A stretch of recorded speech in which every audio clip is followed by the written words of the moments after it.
Hi everyone, I'm Shannon. I'm the marketing manager at Signify.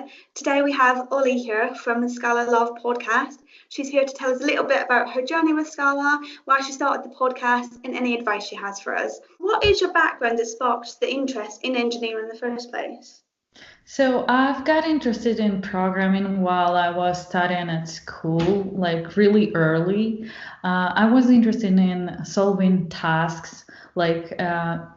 I'm originally from Russia, and programming competitions are really popular there among students, among school guys. So I just got into it because it was a nice thing to do, just hobby or something. I wasn't thinking about doing that as a professional to become like software engineer now. What was it about Scala that kind of pulled you in? So I never actually saw that I'm gonna do Scala. So what happened was I moved to the United States and joined Expedia, and I joined a team which was the backend, which was working on a backend platform, and they were using Scala. And this is basically how I learned about that. So we weren't using Scala as a functional programming language, really. It was more like Java style, but because I was familiar with some things from functional programming, like immutability, referential transparency, and things like that, that I thought were a good approach, a good mindset, something that I really was interested in. And then I discovered, I found really interesting the Red Book, the one like functional programming in Scala by Runar Bjarnason and Paul Chisano. I hope I pronounced their names correctly. I'm sure you did. Yeah. So, and this is basically how I switched to that. And then I discovered that podcast in Russian about Scala, which also is more about functional programming aspect of Scala. So in general, it's a Java shop. But Expedia is a big company, and they have a decent number of teams that use Scala. Oh, okay. And so that's where you started learning it. Did you find it quite difficult to learn? No, not really. A lot of things were just like less boilerplate Java for me. So it was quite easy to pick up this language and start to work on that. So obviously from there you kind of started podcasting. Was that an interest that came up when you were doing engineering yourself? Like, did you find it as a useful resource or?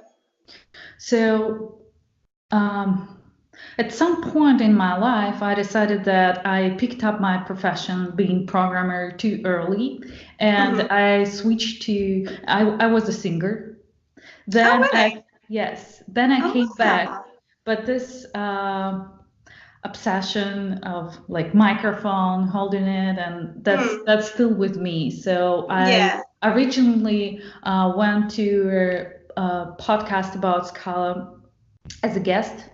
It's called Scala Love in Russian. So I went there as a guest, and I just instantly loved it. And so that podcast is what led you then to create your own one.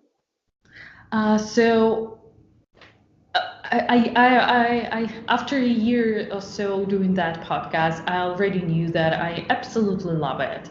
Just this is we do that bi-weekly every other Sunday, and this is like fantastic time for me when I feel like inspired. I talk to people. I learn a lot because when we need to discuss topics, obviously I need to prepare for that, right? And my co-hosts are experienced programmers, and it's always like interesting discussions. But the problem was that of course not everyone speaks Russian, right? No. And I wanted to widen my audience and widen the guests that I can talk to. So because we don't have podcast about Scala in English.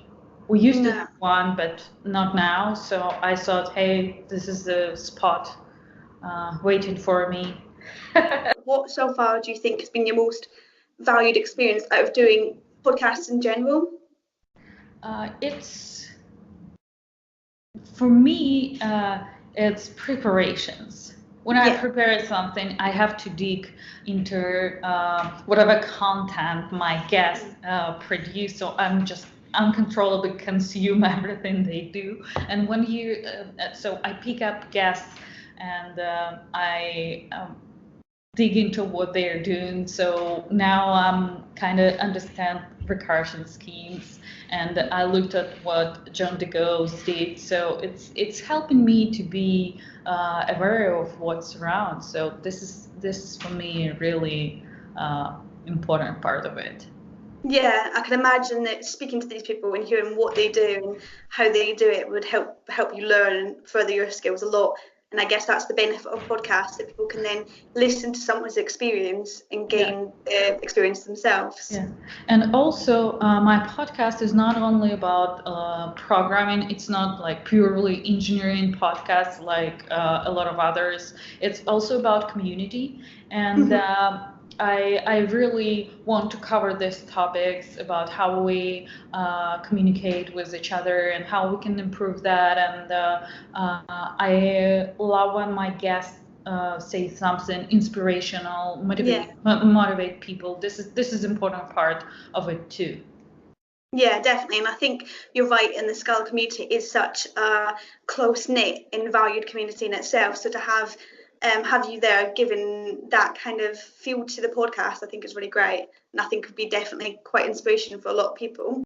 So I hope to record some live shows from upcoming conferences. Especially, I'm looking forward to do live podcasting from Scala Days, because that's anniversary, and this is the big conference this year. So I'm looking forward for that. So yeah, definitely.